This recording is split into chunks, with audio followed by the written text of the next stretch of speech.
Kottayam medical college റോഡിൽ മരം കടപുഴകി വീണിരിക്കുന്നു. ചുങ്കം കവലയിലാണ് ഇന്ന് രാവിലെ 6 മണിയോടെ മരം കടപുഴകി വീണത്. ഗതാഗതം തടസ്സപ്പെട്ടിരിക്കുന്നു. വൈദ്യുതി പോസ്റ്റുകൾ മറിഞ്ഞു വീണ വൈദ്യുതി ബന്ധം താറുമാറായി.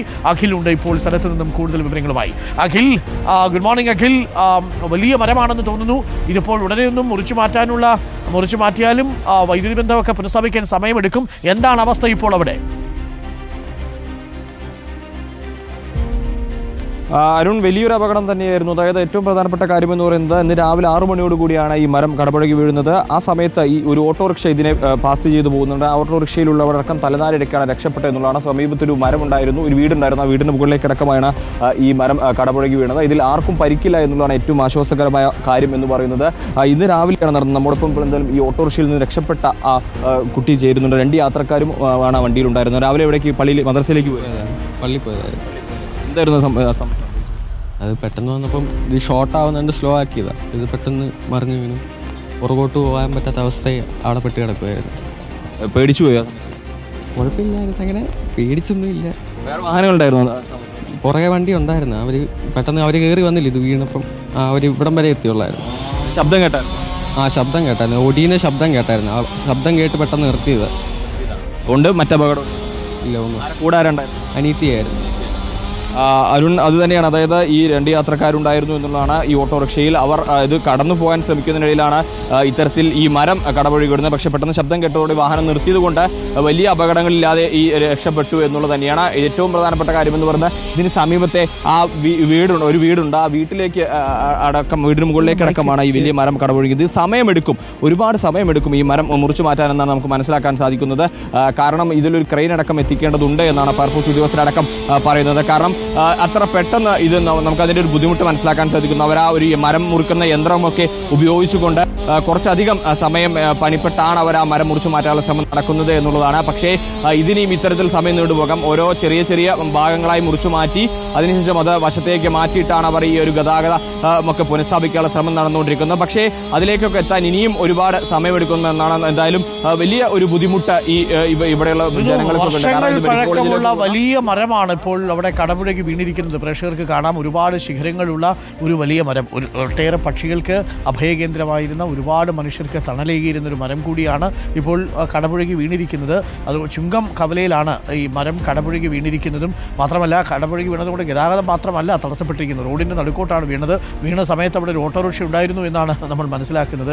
ആ ഓട്ടോ യാത്രക്കാരൻ ഡ്രൈവറും അത്ഭുതകരമായി രക്ഷപ്പെട്ടിരിക്കുന്നു എന്നാണ് മനസ്സിലാക്കുന്നതും.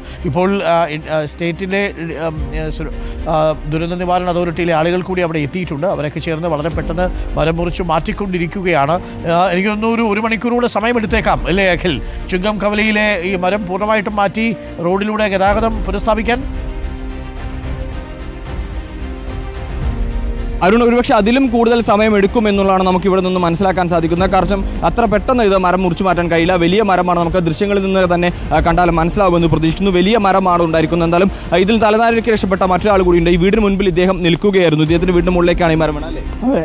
എന്താ സംഭവിച്ചത്? രാവിലെ 6:45 ഞാൻ പത്രം എടുത്തുകൊണ്ട് താഴോട്ട് വീട്ടിലോട്ട് പോകാനായിട്ട് വരുമ്പോഴത്തേക്ക് ഈ പോസ്റ്റിൻ്റെ ചോട്ടി വരുമ്പോഴത്തേക്ക് മരം വന്ന് വീഴുന്നു. ഞാൻ ആ കമ്പിൻ്റെ അടിയിലായി പോയി. ഞാൻ ആ കമ്പിൻ്റെ അടിയിൽ നിന്ന് ഓടി രക്ഷപ്പെട്ടു. അന്നേരത്തേക്ക് ഇലക്ട്രിക്കിൻ്റെ കമ്പിയെല്ലാം പൊട്ടി വീഴുന്ന ഒച്ച കേട്ട് ഞാൻ കൂടിക്കൊണ്ട് ഓടുമായിരുന്നു. അങ്ങനെ ഞാൻ രക്ഷപ്പെട്ടത്. വേറെ ആർക്കും പരിക്കൊന്നുമില്ല? വീട്ടിലെ ആളുകളുണ്ടായി? വേറെ ഒരു ഓട്ടോ ഉണ്ടായിരുന്നു, 2 പിള്ളേരുമായിട്ട്. അവർ വലിയ തടിയുടെ അടുത്ത് വന്നപ്പോഴത്തേക്കാണ് അവർ പെട്ടെന്ന് ഓട്ടോ നിർത്തി. അല്ലെങ്കിൽ അവർ 3 പേര്, 2 പേരും പോയേനെ, 2 പിള്ളേർ. അത് തന്നെയാണ് അരുൺ. രാവിലെ നേരത്തെ ആയതുകൊണ്ട് തന്നെ അത്ര വാഹനങ്ങൾ ഉണ്ടായിരുന്നില്ല. പക്ഷേ ഉണ്ടായിരുന്ന വാഹനങ്ങൾ പെട്ടെന്ന് ഇത് തിരിച്ചറിയുകയും ചെയ്തു. ഈ മരം വീഴുന്നത് പെട്ടെന്ന് തിരിച്ചറിയുകയും ചെയ്തുകൊണ്ട് അവർ നിർത്തിയത് കൊണ്ടാണ് മറ്റ് വലിയ അപകടങ്ങളിലേക്ക് പോകാതെ കാര്യങ്ങൾ രക്ഷപ്പെട്ടു എന്നുള്ളതാണ്. പക്ഷേ ഈ ഒരു ഗതാഗതം ഇവിടെ ഇപ്പോൾ എന്തായാലും പൂർണ്ണമായും സ്തംഭിച്ചിട്ടുണ്ട്. ഇത് മാറ്റിയെടുക്കാൻ ഇനിയും ഏറെ സമയമെടുക്കും എന്നുള്ളത് തന്നെയാണ് ഏറ്റവും പ്രധാനപ്പെട്ട കാര്യമെന്ന് പറയുന്നത്. സമീപത്തൊരു വീടുണ്ട്. നമ്മൾ ആ കാണുന്ന അല്ലെങ്കിൽ ഇപ്പോൾ ദൃശ്യങ്ങളിലേക്ക് കാണിക്കുന്ന ആ ഒരു മരച്ചില്ലകൾ കൂടി നിൽക്കുന്നതിന് ആ ഉള്ളിലെ ഒരു വീടുണ്ട് എന്നുള്ളതാണ് ഏറ്റവും പ്രധാനപ്പെട്ട കാര്യമെന്ന് പറയുന്നത്. പക്ഷേ ആ വീട്ടിലുള്ള ആളുകൾക്കോ മറ്റ് അപകടങ്ങളോ മറ്റ് കാര്യങ്ങളോ സംഭവിച്ചിട്ടില്ല. പക്ഷേ വീടിന് എത്രത്തോളം നാശനഷ്ടങ്ങൾ സംഭവിച്ചിട്ടുണ്ട് എന്നൊരു പക്ഷേ ഇത് പൂർണ്ണമായും മാറ്റി കഴിഞ്ഞാലാണ് നമുക്ക് മനസ്സിലാക്കാൻ സാധിക്കൂ എന്നുള്ളതാണ്. ഇപ്പോഴും ഈ മരത്തിന്റെ, അതായത് രാവിലെ 7 മണിയോടുകൂടി തന്നെ ഈ അഗ്നിരക്ഷാസേനാംഗങ്ങളും മറ്റുള്ളവരൊക്കെ ചേർന്ന് ഈ മരം മുറി ആരംഭിച്ചാണ്. പക്ഷേ ഇപ്പോഴും ചെറിയൊരു ഭാഗത്തെ മരങ്ങൾ മാത്രമാണ് മുറിച്ചു മാറ്റാൻ കഴിഞ്ഞിരിക്കുന്നത്. ഇനിയും ഇതിന് വലിയ ചില്ലകളുണ്ട്. ഇതിലും ഒരുപാട് ഭാഗങ്ങൾ ഇനിയും മുറിച്ചു മാറ്റാനുണ്ട് എന്നുള്ളതാണ്. അപ്പോൾ അത്രയ്ക്കൊക്കെ സമയമെടുക്കും എന്നുള്ളതാണ്. കാരണം ഈ മുറിച്ചു മാറ്റിയ മരങ്ങൾ ഇത്തരത്തിൽ ഈ വശങ്ങളിലേക്ക് മാറ്റിയിടുകയാണ്. അതായത് ഏറ്റവും പ്രധാനപ്പെട്ട കാര്യം ഫയർഫോഴ്സ് ഉദ്യോഗസ്ഥർ നമ്മൾ സംസാരിക്കുമ്പോൾ മനസ്സിലാക്കുന്നത് ക്രെയിൻ അടക്കം എത്തിച്ചാലാണ് ഇത് കൃത്യമായി പൂർണ്ണമായും മുറിച്ചു മാറ്റി മറുവശത്തേക്ക് കൊണ്ടുപോകാൻ കഴിയുന്ന കൊണ്ടുവരുന്ന നടപടികളൊക്കെ തന്നെ ആരംഭിച്ചിട്ടുണ്ടായിരുന്നു. അരുൺ, ഇത് വാഗയാണ്. ഈ വാഗയാണ് ഇവിടെ ഉള്ളത്. നാട്ടുകാർക്ക് ഒരു പരാതി ഉണ്ട്. അതായത് ഈ മരം അപകടാവസ്ഥയിലായിരുന്നു, ഇത് മാറ്റണമെന്ന ആവശ്യമൊക്കെ ഉണ്ടായിരുന്നു. പക്ഷേ അധികൃതർ കൃത്യമായി ഇടപെട്ടില്ല എന്നൊരു പരാതിയൊക്കെ നാട്ടുകാരെ സംബന്ധിച്ചോളം ഉണ്ട് എന്നുള്ളതാണ്. ഇവിടെ ചേട്ടന്മാരാണ് ചേരുന്നത്. ഈ മരം മാറ്റണമെന്നൊരു ആവശ്യമൊക്കെ നമുക്ക് നേരത്തെ ഉണ്ടായിരുന്ന ഒത്തിരി പരാതിപ്പെട്ടതാ, രക്ഷയില്ല. എന്തായാലും ആർക്കും ആളപായം സംഭവിച്ചില്ല എന്നതിൽ ആശ്വാസം. അഖിൽ, നമുക്ക് മരം മുറിച്ചു മാറ്റുന്ന മറ്റൊരു ഘട്ടത്തിലെത്താം. അവിടെ അഖിൽ നിൽക്കുന്ന സ്ഥലത്ത് കാണാൻ പറ്റുന്നുണ്ട് വൈദ്യുതി കമ്പികളെല്ലാം തകർന്നു കിടക്കുന്നു. അതിൽ പേടിക്കേണ്ട, അതിൽ വൈദ്യുതി ഒന്നും ഇപ്പോൾ ഇല്ല. സപ്ലൈ ഒക്കെ കട്ട് ചെയ്തിട്ടുണ്ട് KEB എന്നുള്ളതാണ്. ഒരു മരം അല്ലേ, എത്രയെത്ര കഥകളും ജീവിതങ്ങളും കണ്ടതാണ്. എത്രയെത്ര വെയിലൊക്കെ താങ്ങിയ മരമാണ് അവിടെ ഇപ്പോൾ കടപുഴകി കിടക്കുന്നത്.